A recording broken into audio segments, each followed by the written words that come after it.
There was tons of burn pits that were going on during the time. And I remember it would just be really thick black smoke just coating the top of the sky, and it was really dusty. It was funny because that was actually where we were doing driver's training. You know, that was the only open area that they had, but there was this burn pit set up out there. And it's just, you know, what you would imagine. It looked kind of like a landfill, except like it was a landfill that was on fire.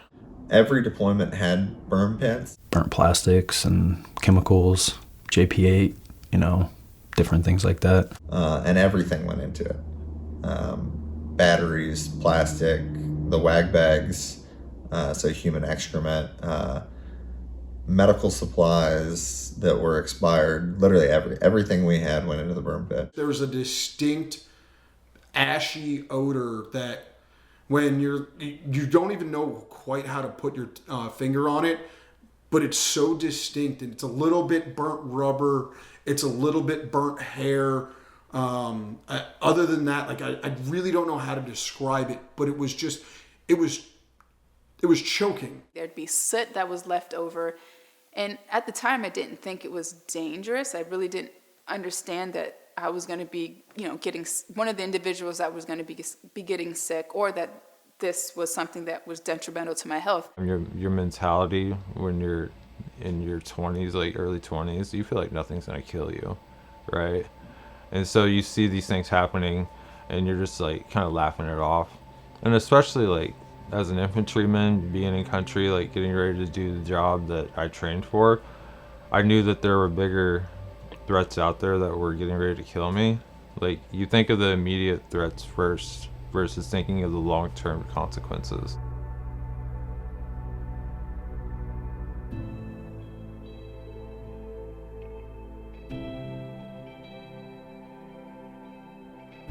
Growing up, I really thought that my life was going to be going towards some sort of professional sport. Didn't know if it was going to be basketball or if it was going to be soccer, but it was one of those two that I was thinking about pursuing. And if you ask anybody from back in the day, they all probably still would say that they thought I was going to be playing, you know, somewhere professionally for whatever those sports were. So when my father left, that income left, we really didn't know what was going to be happening, how we were going to pay for rent, how we were going to pay for the food, how we were going to pay for, you know, our soccer sports that we were playing. We're having hardship. We're going through a really hard time. We don't have any money to pay for food. And about a week, maybe 2 weeks later, I have these people that come show up at my door, and they have hundreds and hundreds of boxes of MREs.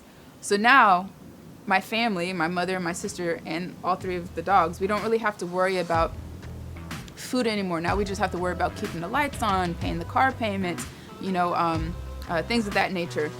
We kind of had this aha moment that there's these amazing organizations, such as the military, that would take care of your finances. They would be there for you if you need medical or dental. They would provide a home. So at that time, my sister and I kind of decided that we wanted to give back to the military because we felt like we should. We would definitely join the military, you know, when our time was to do that. I didn't know anybody that had ever joined the military. I just ended up doing it kind of on an impulse. I made the right decision. I really enjoyed it once I got in, but had I have talked to myself 5 months before, I would have never believed that not only would I join, but would I stay in for over 12 years. But I had what are those cards? Like a recruiter's business card. And I just pulled it out and I called it, and I walked away from a gym and I called him and I said, "Hey man, can you come and pick me up? I'm ready to go." And he was like, "Are you serious?" And I was like, "Yeah, absolutely." So he drove up from Dodge, came up to Hayes, and I signed paperwork and was ready to rock and roll. I had kicked around the idea when I was in high school. It was a small town, and you know, like I said, either you have a family business that you run into, or your parents can pay for you to go to college, or you join the military. And I was in the join the military faction of that. So, you know, it was kind of on my mind that that would be what occurred. I mean, my grandfather was a Marine on my dad's side. My mom's side, he was a soldier in the Pacific for the Army. in World War II. And so service was always kind of in my family. My dad's dad was a fireman and a cop. My dad was a cop and a fireman. And then with the advent of 9/11, I just kind of knew exactly where I was going. I joined the military because I wanted to have a safe space. I wanted to be able to have a safe foundation in the event that I ever got divorced or something were to happen. I didn't want to be in the same situation that I had just got out of. So for me, it was like a safety net joining the military. It was something that was foolproof. Anything ever happened, I always had the military to fall back on. And I remember when I told my mom that I wanted to join the military. And at first she wasn't, well, I don't think she ever was really happy with either of us joining, but she was very hesitant to be, I guess, accepting of it. She thought that both of her daughters were going to get deployed at the same time.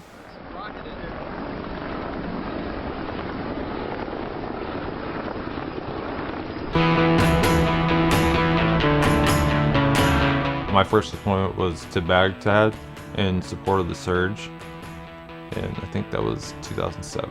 It was, crazy, especially being, I think I was probably 19 at the time, 19-year-old kid, and we were flying overseas to do what I'd been seeing on like Fox News and CNN, which was like the little clips of, going to war, seeing bombs exploding. We were in Western Rashid, and we were in a combat outpost right off of the main route, as a main MSR route, Irish, and that was just like a big supply line for a lot of the different FOBs. There was a lot of military traffic that went along that route, and we were probably about a mile from checkpoint 543, which was deemed one of the more dangerous checkpoints in the area, just because it was very hard to secure that. There were a lot of areas where they could place IEDs and make things blow up, and because we were responsible for that, and because of the other taskings that we had, we actually, my squad leader got killed there. He was blown up by an IED when we had to go down to more of like a skeleton crew because we just had so many other taskings. The place that I went to was called FOB Echo, which was 198 miles south of Baghdad, and it was considered a red zone. And for those of you who don't know what a red zone is, it just means that there's lots of activity. There's bombs, there's mortars, there's people trying to get on the base. It's a very, very, very dangerous and high-risk place to be deployed at, and that's where I was supposed to be at for my duration of deployment. I ended up taking selection for Marine Special Operations Command in May of 2008,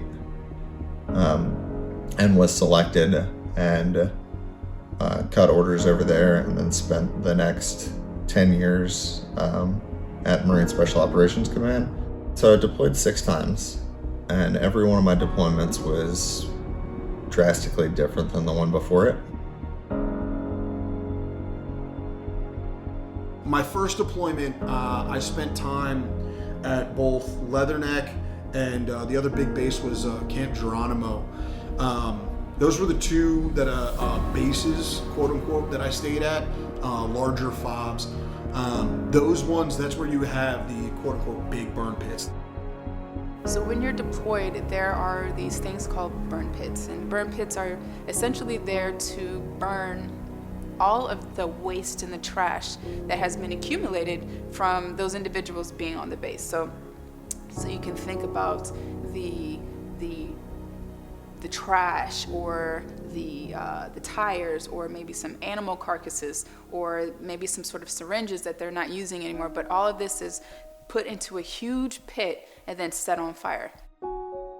We would also burn all that kind of stuff in Afghanistan, and that was right on the edge. So every time I would have to walk the perimeter, I would end up walking through a lot of those areas because it was sometimes a safer idea to be on the other side of a berm you know, where there would be these big berms that would create this space, you know. You have the opportunity to walk on top of it and become a silhouette to be shot at, or you walk through and then you walk through the burn pit, and it would make a little bit more sense for you to do those specific things. So like at a place like Leatherneck, the burn pit is just massive. It's borderline an incinerator. I don't know that I ever actually saw the physical burn pit that was Leatherneck, but you could smell it throughout the entire place. By the end of your deployment, you don't even notice it. It's just, it is what it is, and it's the air that you breathe every single day.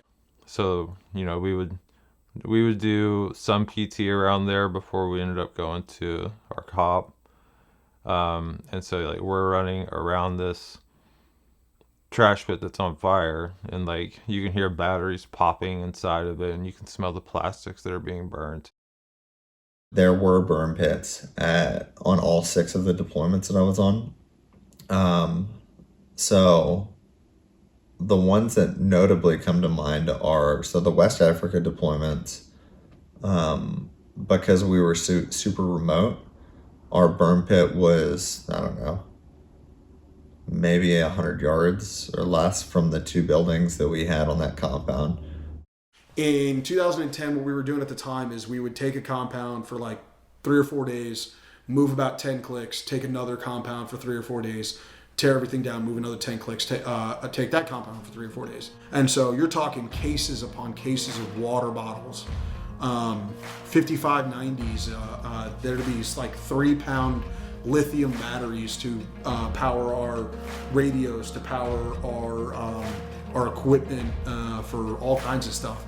I mean, those things, like I said, they weigh about 3 pounds, and then you put those in your ruck. I think I'd go through 4 or 5 of them in a day at least, and that was just myself. We had multiple guys who would go through 4 or 5 of those a day, and so times 3 pounds times however far you got to move, like there's no taking those with you.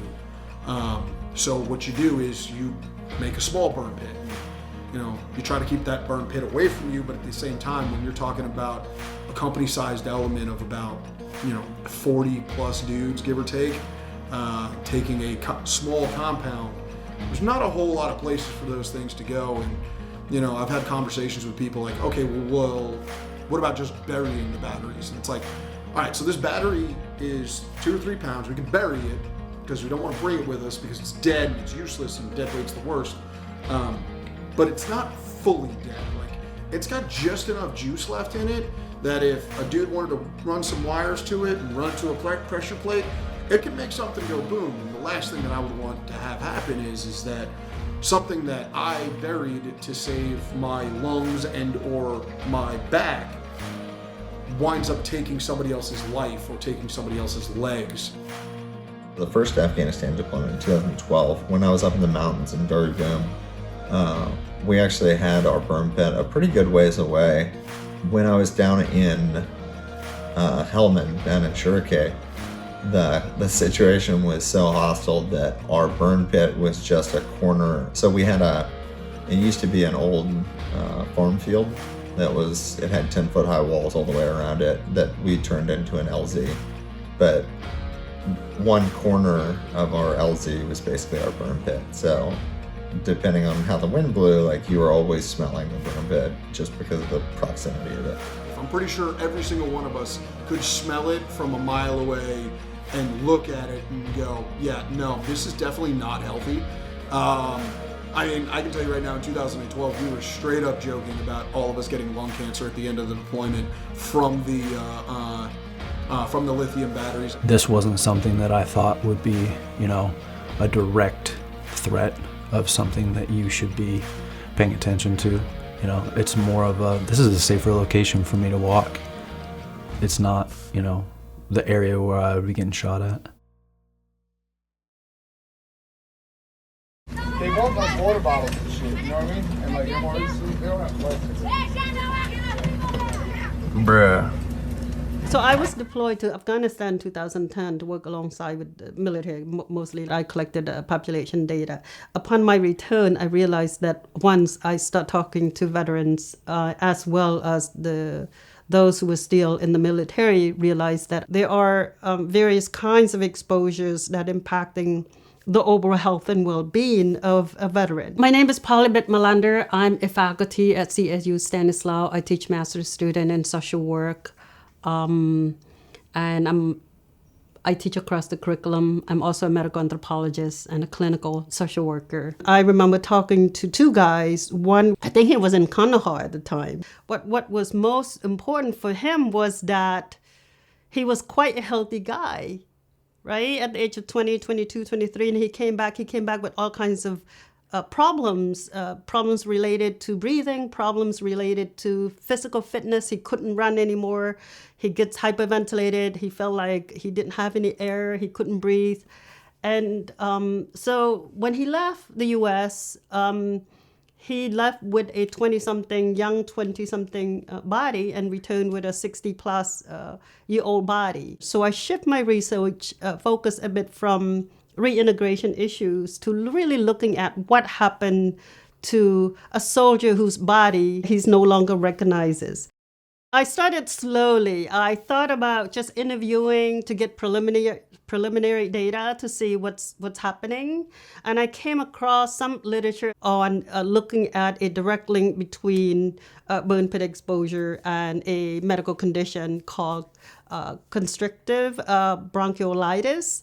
And that fascinated me more. But then I began to look at the soil composition. I began to look at the environment, because we do have sandstorms in some of these places, especially in the Persian Gulf areas or the Middle East. All these areas where environmental factors beyond just the traditional military-based toxin and exposure contributed to perhaps this particular phenomena, right, that's impacting the military.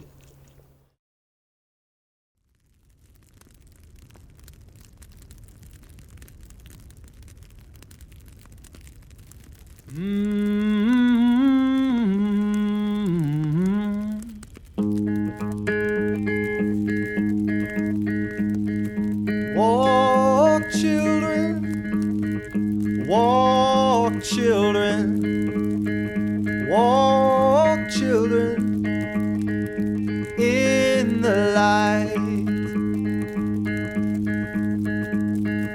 Plow, soldier, plow the field. So sometimes when you're deployed, it can be extremely boring at certain points, at certain times, and a really common mechanism to like pass up the time is to work out excessively. So I was working out like 3 times a day. I was training like, I was going to be in the Olympics or something, and we were doing these different workouts and different leg workouts and all these, things that I've never really done because I wasn't like an avid gym person.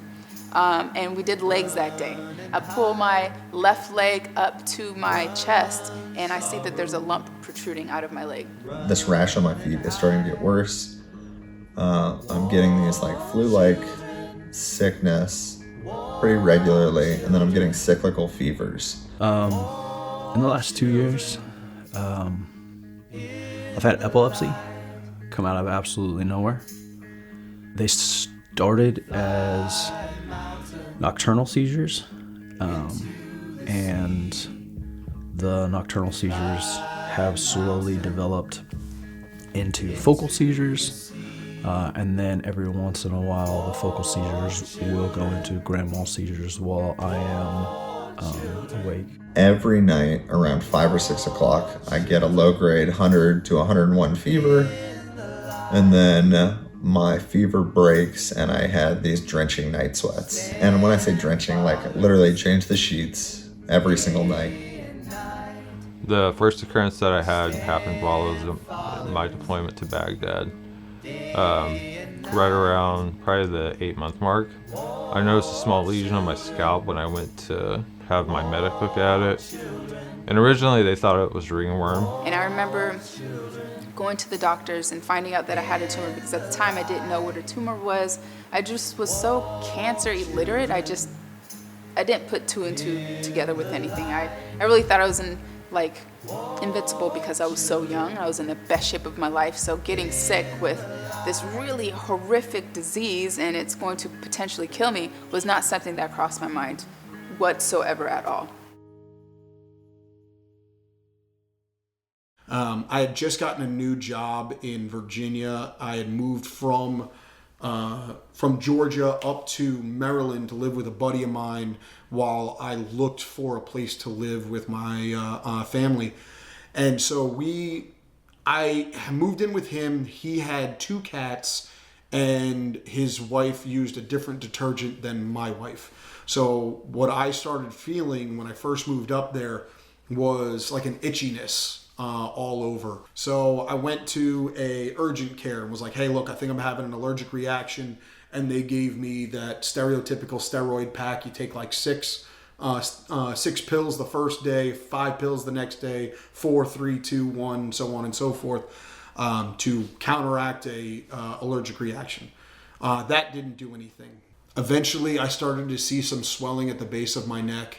And the buddy of mine that I was living with at the time had a thyroid issue while he was active duty.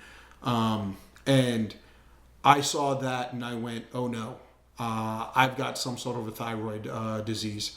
And so I scheduled myself for an appointment with an ear, nose, and throat doctor. And I was like, look, I think I'm having a thyroid issue. And he goes, let's get you a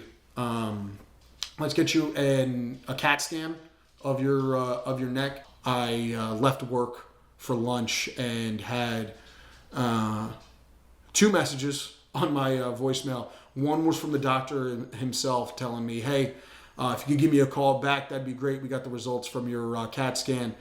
And the next message was from his front desk nurse telling me she would like to schedule me for a biopsy. And my mom had breast cancer. My dad had glioblastoma from helping out with the cleanup at Ground Zero. So I know what a biopsy is. And so I called the doc back later on that afternoon and was like, so I guess I've got cancer. And he goes, what? I was like, yeah, your front desk clerk left me a message telling me that I need a biopsy. And he goes, yeah, so about that, I'm really sorry. Eventually they took me back to the green zone and they had a doctor there diagnosed me with a basal cell carcinoma. So they sent me back, a couple months early from my deployment. And I went to BAMC in Fort Sam Houston. And I had it treated there. It was just a simple mold surgery. You know, they just take off a layer of skin at a time until it tests cancer-free. And by all means, I was cancer-free and cured and didn't have to worry about it. But one of the comments from one of the doctors that was treating me at the time stood out to me, and it was like, this is really uncommon for your age. We typically only see these types of cancers in older adults, like 60s and higher. I was like, okay, that is weird. So when I got to launch stool, they originally diagnosed me with something called a nerve sheath tumor. And the doctor, as I was leaving, he was just saying that he hopes and prays that it's not Ewing sarcoma. And then eventually hung up my military hat, and then in 2015, while I was in the reserves, I went back because I had a lump on the back of my neck. And that turned out to be squamous cell. About 3 years ago in 2019, when I'd hit my head on a trampoline accident, my head swelled up really bad, and I hit my head right in the same area as where the original cancers had happened. I went to KU. They told me I had infiltrative basal cell carcinoma of the head and neck. Basically, there was a tumor from behind my ear that went all the way down to under the base of my skull into my neck, which is the nerve damage that you see now. This is actually, a lot of people think it's from surgery, but it's actually from the cancer itself. It's eroded the structures that hold up my head on the right side, caused some nerve damage that have rendered some muscles in my upper shoulder area useless. I have permanent Bell's palsy, paralysis of the 7th and 5th facial nerve. So I'm getting weaker and weaker too at the time, and I started losing weight.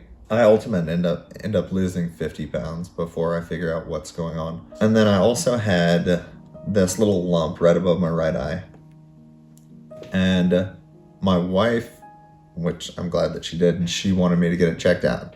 So I went and get it checked out, and it, on the biopsy, turns out to be malignant. Turns out to be cancer. And it turned out that I had 2 different types of cancer. So I had the malt lymphoma in my right lacrimal gland, and then I had papillary thyroid carcinoma in the right side of my thyroid. And then I also was coupled with what was called cryoglobulinemia, which is what was causing the rash on my feet and lower legs. And so it's a really bad inflammatory process of vasculitis, and the only way that I could describe it is excruciating. It's excruciatingly painful. So I've had really painful things happen to me throughout my life. In my motorcycle wreck that I retired from the Marine Corps from, I had to relearn how to walk. And that I thought was really painful. That was my 10, and that became like a 5 or a 6 in comparison.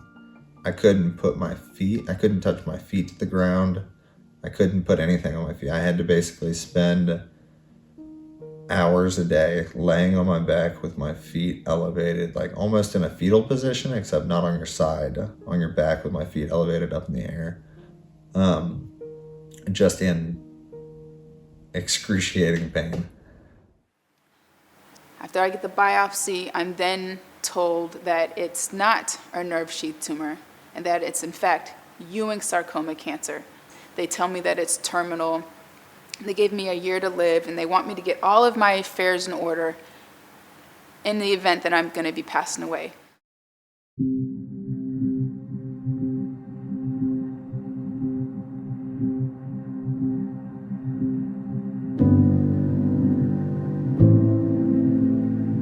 I have been given medications. I thought sometimes it was going to be better. I thought sometimes the medication was going to help.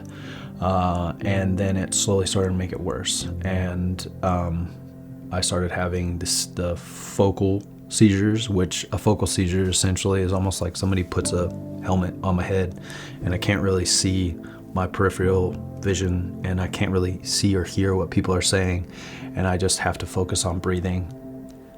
When I was taking the medication, I basically, it didn't matter if I was breathing or not. I would just all of a sudden be like, uh-oh, like something's going, I better just lay down right now because I have absolutely no idea what's about to happen. And I would black out, and then next thing you know, about 30 minutes to an hour pass and my wife is here now, or we're in the hospital, or something's going on, and I'm just either I can taste blood in my mouth, or I have something messed up, or I'm bleeding all over the place because I fell down, or whatever the situation is. Ultimately, my options were still pretty limited.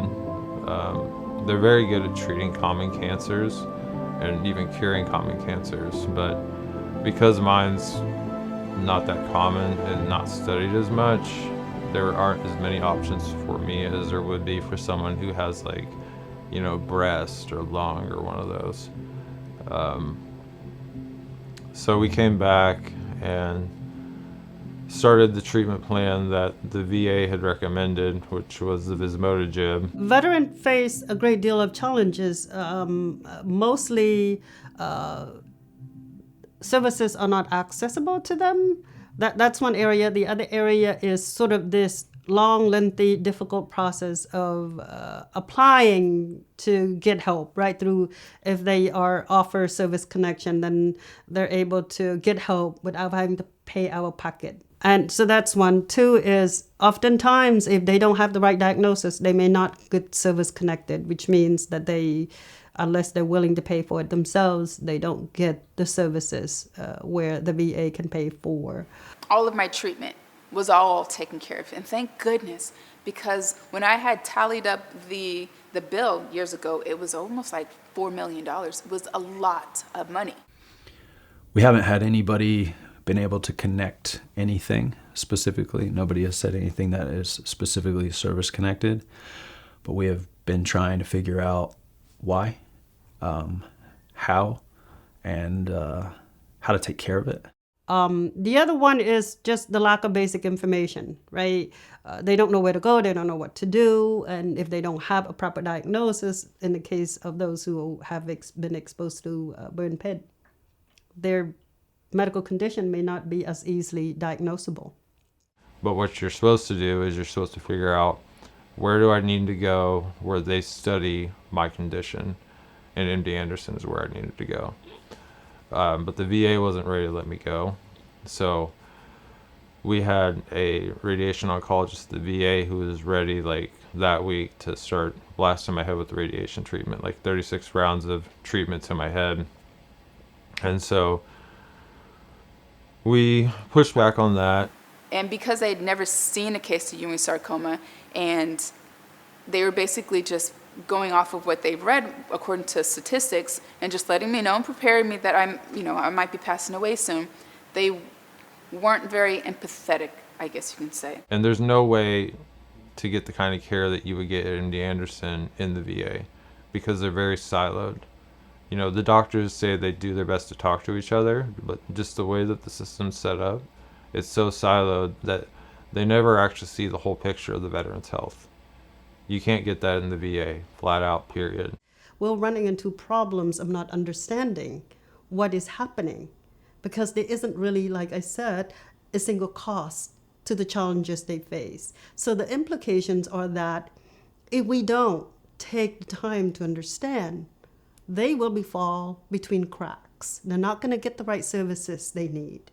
And with a lot of these exposure-related illnesses, where it requires a multifaceted approach with a lot of different modalities, there's no way to treat the toxic exposures at the VA right now.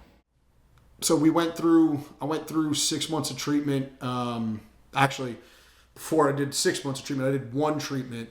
And I had my veins are really hard to find in my forearm, so they installed a port on in my heart for my second treatment, and I did that second treatment, and a few days go by, everything was fine. I took my kids and my wife up to the Smithsonian Museum of Natural History, and I just did not feel good. This was a Sunday. I didn't feel great. I was like, you know what? We got to go. I was like, you know what? It's a couple days after treatment. Probably just tried to overdo it. No big deal. Go home. Go to work the next day. I did not look good. A buddy of mine looks at me straight up and goes, "You look like death, dude. Go home. Like it's not worth it for you to be here." So I get in my car. I drive home. I get in bed, wrapped up in like every blanket. My wife pulls up the little brochure they give you when you have a port, and it says, if you have any of these symptoms, there's like 12 of them listed. If you have any of these symptoms, contact your oncology department and immediately go check yourself into the ER. I had like 7 of them. And I'm pretty sure I got 2 more when I got to the ER. Basically, my port was infected. I endured over 101 rounds of chemotherapy in a little bit of 10 months. I was an inpatient the entire time I was at Walter Reed Medical Center. I had over 7 leg surgeries on my left leg. Of course, I had to learn how to walk again and all that. But the entire process of just going through all the treatments and just enduring so much chemotherapy was really, really, really, really hard on my body. When I got my thyroid taken out, they also took out 11 lymph nodes surrounding my thyroid, and 9 of the 11 lymph nodes were metastatic, so they also had cancer in them. Part of the team wanted to take the rest of my thyroid, and part of the team wanted to wait and watch and see how I was going to do or how I was going to deal with it. Which I think ended up being the right move. That's what I opted for as well. They pulled my port out They gave me a PICC line in my arm to pump antibiotics directly into my veins. That got infected twice, and I pulled it out once, just because it's in an awkward spot and I can't sleep still to save my life. But yeah, and so after that, we were all done with trying to put plastics in my body, and went back to just getting stabbed 1,400 times in my forearm. But yeah, so I did 6 months of treatment every other week. So I got done with chemo April 28th of 2020. So just in time to not do anything and have the entire world shut down. And then I was officially announced in remission May 10th or something like that. I feel like the medication and the seizures themselves are a symptom. It's not what the actual, what's the root? Like, can we get somebody that actually is interested in finding a way to fix this? So the support from the doctors, I feel, initially wasn't that great. But as time continued on and I had a really strong support system, which was my mother, I ended up proving them wrong and things changed. But I've had 3 scans since. I get a scan every 6 months. And the last 3 I've been clear. So I'm technically in remission right now for both the papillary thyroid carcinoma and the mole lymphoma. I keep the cryoglobulinemia at bay by doing Rituxan infusions every 4 to 6 months based on my lab work. So I'm technically in remission, but it could present at any time. Even though I'm a cancer survivor and I'm thriving and I'm healed and I'm in remission, there's always this lingering feeling that it could possibly come back. So this is actually my 3rd occurrence of cancer, and as of right now, my treatment options are palliative care. There's no cure on the table for me with this.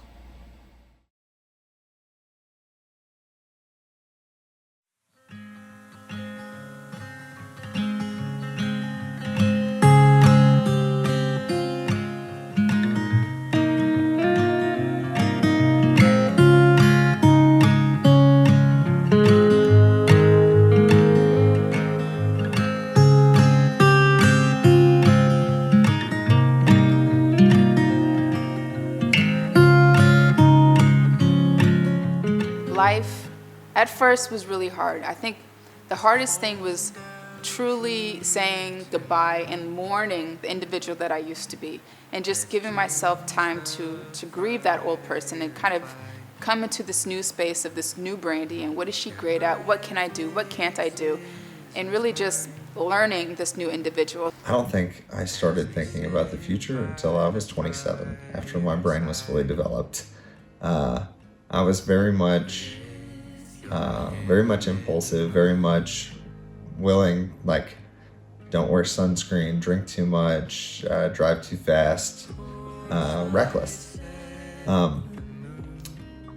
And that being said, the harm that I put myself into, I never thought it was going to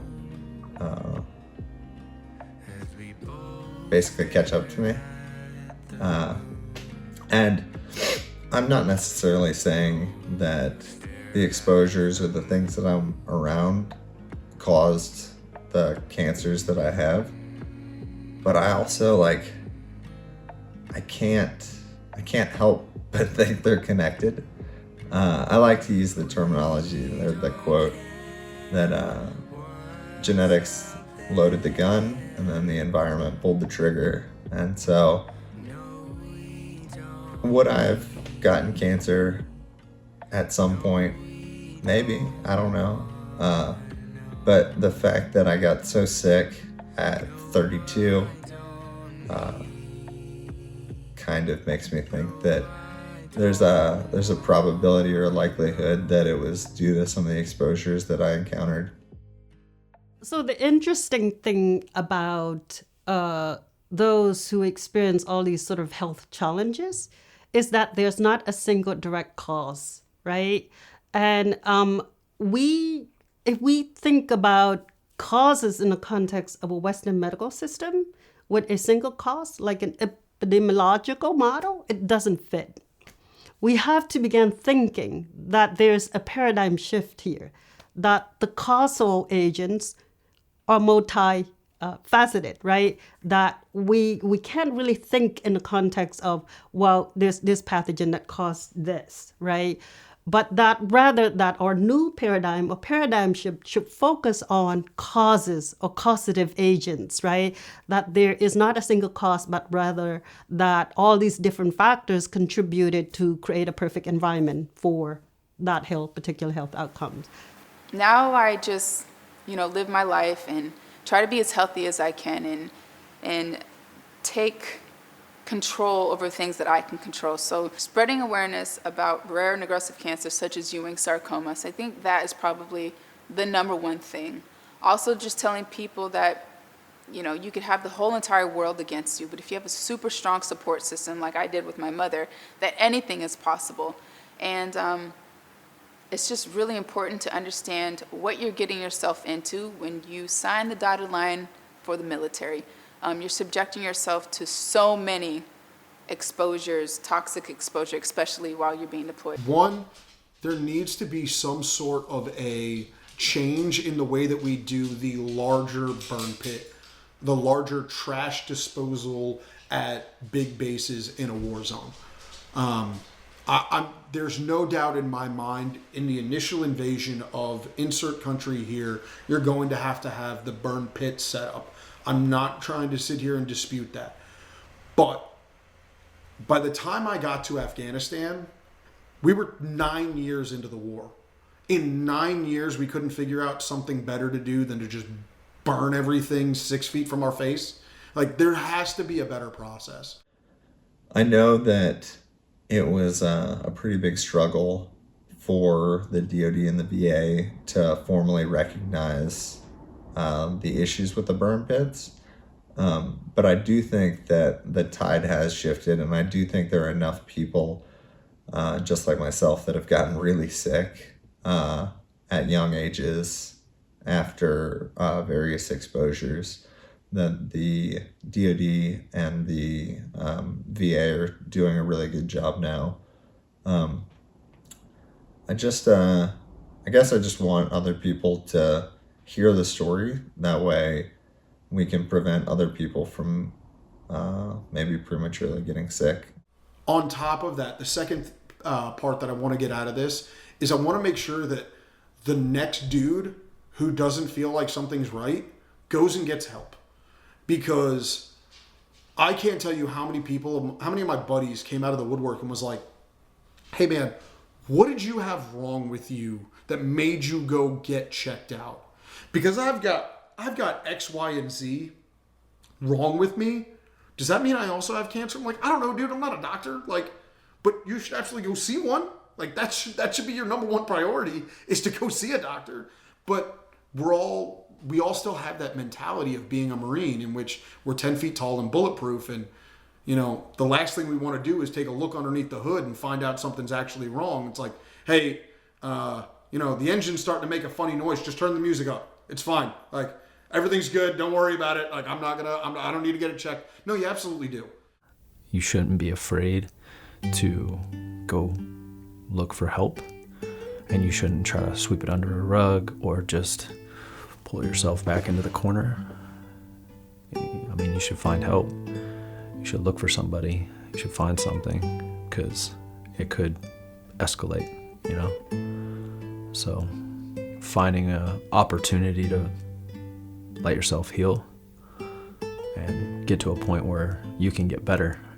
The thing that I would like to see the most come out of this project is, for one, veterans to have some awareness about what could lie ahead for them. Weird things might pop up, and they need to be prepared to deal with it not only for themselves but for their family. I got into a situation, unfortunately, where I don't really qualify for any type of life insurance or anything like that. And I wasn't really coached very well when I left the military to retain the SGLI that we're given, that $400,000 policy. Because as a combat veteran with cancer, previous cancer diagnosis and active cancer, there was really no way for me to get life insurance after the fact. And then the other thing would just be that I would hope that my story would never be a tragedy, that people would look at what I've done with my life and said, you know, he did the best with the hand that he was dealt. And no matter what, you know, he kept fighting. Every time that I go to MD Anderson, and I have to do like the hard treatments, or I'm in a lot of pain, or it's just tough, for me, I've always kind of just imagined like coming home to my kids and looking them in the eyes and telling them that I fought really hard for you while I was gone. So, more than anything, if I don't end up living the long, happy life that I want to, I just hope that my kids know that I tried as hard as I could.